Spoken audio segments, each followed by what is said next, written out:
Assalamualaikum and hello all my dear viewers, welcome back to my channel.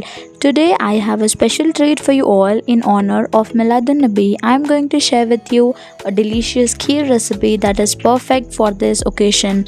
This is usually eaten with the puri in the way I am showing you. So let's get started. This recipe is going to be very creamy, tasty and delicious. For this, first of all, I'm going to boil 2 liters of milk. This is already boiled milk, so I'm going to again by constant stirring boil it. Now here I have soaked half cup of rice, and now I'm going to add the soaked rice into grinding jar and grind it into coarse paste. So here you can see the milk has started to boil and the rice is also grinded now. Now by constant stirring, I'm going to add the rice paste into our milk that is boiling. So do remember this point, by constant stirring you need to add, otherwise the rice may form the lumps in the kheer. So now by continuously mixing it, cook for another 5 to 6 minutes. So until the kheer is being cooked, I have few dry fruits, that is few cashews and peeled almonds, and 1 teaspoon of cardamom pods. I'm going to grind them into coarse paste. Now continuously stir it. Do not stop stirring, otherwise it may even burn by sticking to the bottom of the pan.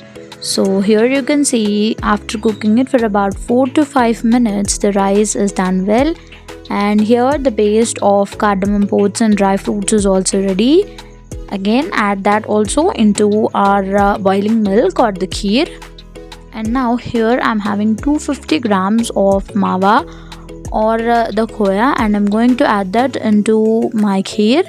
This gives very rich and creamy taste. In case you don't have the mawa or the khoya, you can even use condensed milk instead of it. Both will give the same flavor or the same creaminess to our rice pudding or kheer. Now continuously mix and cook until the khoya gets melted into our kheer. And now it's time to add sugar. So here I'm going to add in 1 cup of sugar into it. You can adjust the amount of sugar according to your sweetness. Now continuously stir it and cook until the sugar dissolves.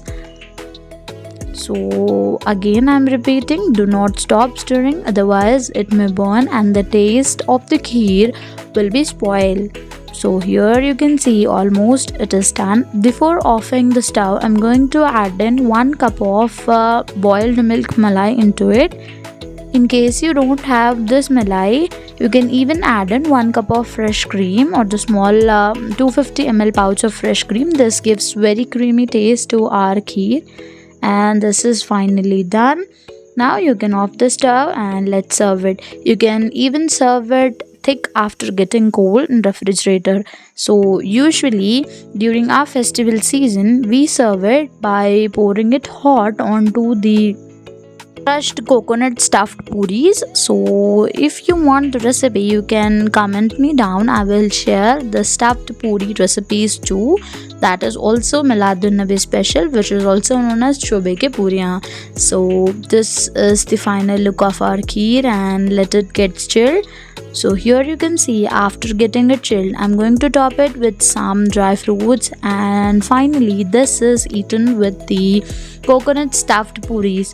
So this is what today's recipe was, and if you like my recipe, do hit a like button. Also share it with your friends and family members, and see the video till the end, because in the end I'm going to share how it is usually eaten during the Miladun Nabi festive season. So this way, first we need to take 1 puri and crush it, and now add in the hot kheer or the cold kheer accordingly and serve it. So if you like my recipe, don't forget to hit the like button and also subscribe to my channel for more such amazing videos. We'll meet you in the next recipe. Bye.